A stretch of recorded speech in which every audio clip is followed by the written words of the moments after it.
All right, here we go. Monday. Oh, that sun is killing me. Monday. That is Sergeant Nate. Maybe? No. No, that is Katie. Okay. We're doing. Oh, and sorry for not doing a video last week. I got hectic last week. All right. So we're doing glutes. We're gonna be doing all legs this week, and we're just dividing the legs up into parts. Okay. So Monday you're gonna be glutes. You're going to do dumbbell hip thrusters from the floor. Again, that's just put the weight on the pelvis, hip thrusts up, hold for like a second at the top, bring it back down. High hip bucks, that's where you're just, your feet are elevated on a box or a stair or like one of the little boxes. And you're doing a glute bridge, squeezing down at the bottom. And then heavy dumbbell sumo squats. So remember, I only want one dumbbell, and I want you holding it like here, so down below and touching to the floor. Feet are spread out wide, toes are pointed outward, knees trace the toes. I'm not going to post videos for those because I think you know how to do those, Katie. Okay, and then conditioning is 5 rounds, 15 prowler push-ups. Prowler push-ups are just where you push up and then you come back into like a down dog position in between, but stay on your toes, not laces down. So 15 prowler push-ups, 20 air squats. If they want to challenge, they can grab a dumbbell and turn it into goblet squats, but the standard is air squats. Okay, and then 10 burpee box jumps. People can share these. You know, they can do alternating burpee box jumps with a partner if they want, if there's not enough boxes, or they can do to a stair. If you have Jenny in your class, Jenny has to do the little box, okay? We've worked on it with her after class, and she's gonna try and do the stairs. Don't let her do the stairs. She's confident she can do the little box, okay? Tuesday, hold on. Tuesday that is Sergeant Nate and Maura. Okay, pistol squat to box, right leg, pistol squat to box, left leg, and wall sit. Now, pistol squats can be done a number of ways. If somebody has a strict pistol squat, which I don't know that anybody here does, and remember, pistol squat is just a one-legged squat where the opposite leg that's not squatting comes out straight in front of them, and then they press back up. But for this, I'd like them to do a box, and I'd like the box to be what do you call it? The box should be at or below parallel, or else it really doesn't do anything. They should be able to stick their leg out and do this one. If not, you can have them figure four their leg behind their squatting leg to kind of give leverage. So 45 seconds right leg, 45 seconds left leg to a box, and then wall sit. Wall sit's just 90-degree angle. Big thing here that I have been seeing is people when they're doing the wall sit, I want the standard to be shoulders against the wall, so they're not hunched over like this, and I don't want them touching their legs. So legs are at a 45-degree angle, shoulders and tailbone are against the wall, and hands off of legs. Hands can be anywhere else. They can put it on their head, they could put it out here and do, dancing. I don't care, just not on their legs. I don't want them pushing themselves into the wall. The skateboard tape on the wall provides them with enough cheat as it is. Then it's going to be eight rounds of, okay, so there's a new one. I feel like I kind of invented this one, so it'll be one for you to explain.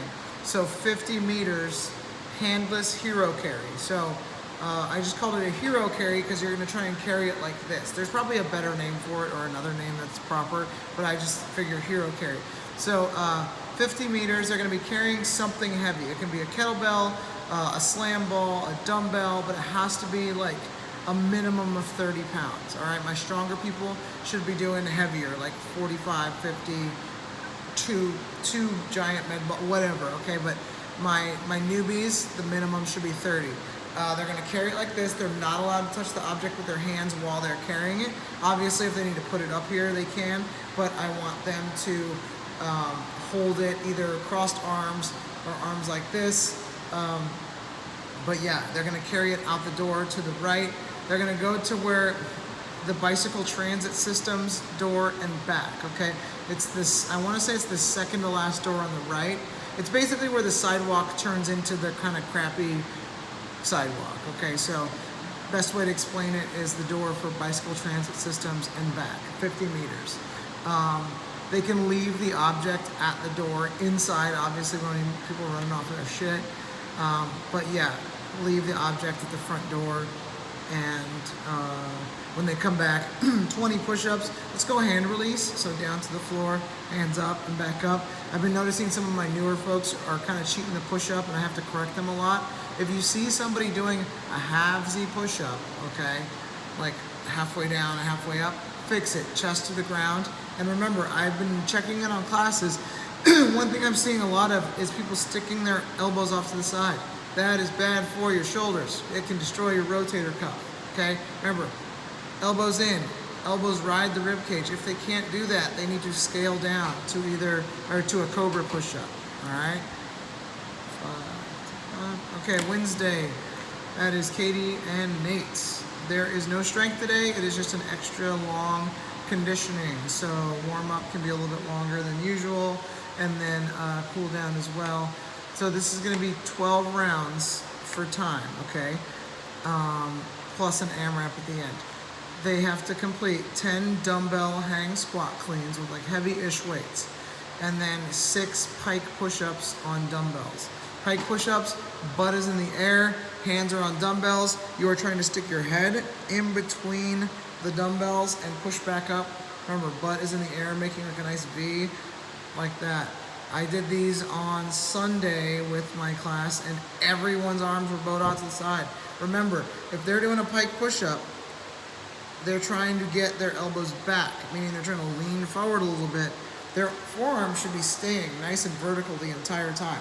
So if I'm doing a pike push-up, okay, off to the side, it shouldn't be elbows need to go back. It should be head and chest drop forward, almost like a chest dip or a front dip on rings, okay? And then with the pike push-ups, they don't have to go to the ground because it's a pretty tricep intensive movement, so they can go like halfway down to scale it if they need. If they have time in 30 minutes after those 12 rounds, they're gonna do AMRAP butterfly sit-ups for 15 goblet squats. And you're gonna use one of the dumbbells from their hang squat cleans, okay? And that's a pretty easy one for Wednesday. Okay, and then, for Wednesday. Thursday is gonna be 4 rounds of strength because the conditioning shortened a little bit, all right? Hamstrings, Bulgarian split squat left leg, Bulgarian split squat right leg, stiff-legged deadlift. It's going to be really glute and hamstring intensive, but you can't really work the hamstrings without the glute because we don't have a curl machine, plus curl machines are stupid anyway. And then, yeah, so that's pretty self-explanatory, but remember it's 12 minutes, 4 rounds. Conditioning is 3 rounds for time, 15-minute time cap, 25 dumbbell thrusters, 25 bent over rows, and 25 goblet squats. Pretty basic movements. I'm not posting links for those. You should know those. And then if they have additional time, AMRAP, deficit push-ups on the dumbbells to failure. So deficit push-ups just means their hand is on the dumbbells. Failure means they do push-ups at a pretty steady pace without stopping, and once they stop, that's their failure, and they move on to the next one, which is plank hold on elbows to failure. Be careful with this because people have a tendency to overexert themselves on a failure plank. If their back starts swooping low or their butt starts going high, like too high, it's going to be up a little bit because not everyone's going to be able to do this. Remember, that's their failure. That's their cue that they failed and they need to move back on. So push-ups, plank, push-ups, plank, and it's on the elbows. Let's see here.